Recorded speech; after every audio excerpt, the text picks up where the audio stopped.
Running staff ঐক্য পরিষদের কর্মবিরতির কারণে গতকালকে ট্রেন চলাচল করতে বন্ধ ছিল। আজকে গতকাল রাত্রে 2:30 ঘটিকার পরে আমরা জানতে পারছি যে ওনারা কর্মবিরতি প্রত্যাহার করেছেন। সে মোতাবেক ওনারা কর্মক্ষেত্রে ফেরত এসেছেন এবং স্বাভাবিক কার্যক্রম করবেন। তো ওনাদের স্বাভাবিক কার্যক্রম শুরু হওয়ার পর আমাদের ইঞ্জিনগুলা শেডে যে ইঞ্জিনগুলো ছিল, ইঞ্জিনগুলা ট্রেনে আসার জন্য কিছু প্রসিডিউর থাকে। এই প্রসিডিউরের কারণে মূলত কিছু লেট হয়েছে। আমাদের প্রথম ট্রেন দুমকোদা এক্সপ্রেস যায় সকাল 6:30 ঘটিকায়, সেটা মাত্র 30 মিনিট লেট। এরপরে 1 ঘন্টা 1.5 ঘন্টা লেটে ট্রেনগুলো গেছে এই প্রসিডিউরের কারণে। আর আমাদের পারাবাদ এক্সপ্রেস ট্রেনটা এখন 3.5 ঘন্টার মতো লেট।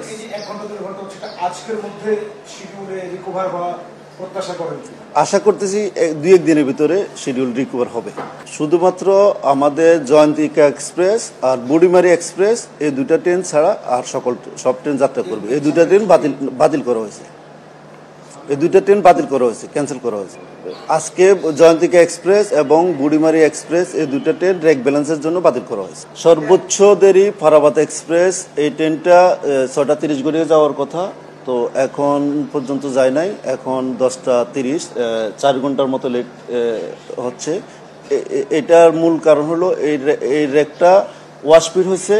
ওয়াশপিডে যাওয়ার আমাদের আগের ট্রেনগুলো যে ট্রেনগুলো ছেড়ে গেছে আগে, ওই ট্রেনগুলো বিভিন্ন লাইনে ছিল। এই রেকটা ব্লকে ছিল, ব্লক থেকে ওয়াশপিডে নেওয়া হয়ে গেছে। ওয়াশপিডে নেওয়ার পরে ওয়াশপিড কমপ্লিট করি এখন ছেড়ে যাবে। আজকের 2-3 দিন লাগবে।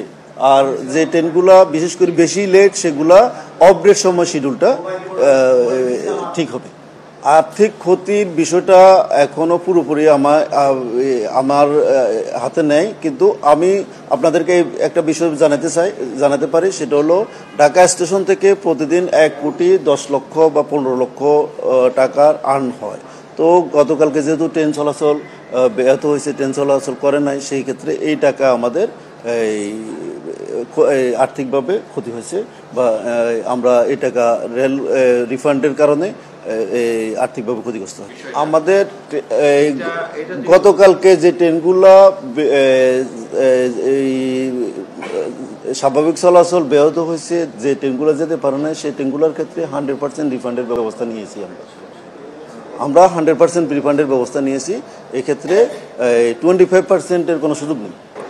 আজকে আপনারা স্টেশনে আসার পরে দেখতে পেয়েছেন এবং আমি সকাল থেকে দেখতে পাচ্ছি যে আজকে রিফান্ডের খুব একটা চেষ্টা করেন না যাত্রী সাধারণ। গতকালকে কর্মবিরতির পরে ট্রেন চলাচল ব্যাহত হওয়ার পরে আজকে প্রথম ট্রেন চলাচলে যাত্রী সাধারণ খুব উৎফুল্লভাবে এবং খুব সুন্দরভাবে ট্রেনে ভ্রমণের জন্য আগ্রহী হয়েছে এবং ট্রেনে ভ্রমণ করেছেন। তো আজকে খুব একটা রিফান্ডের জন্য আসেন নাই, খুব কমই এসেছেন, খুবই কম এসেছেন।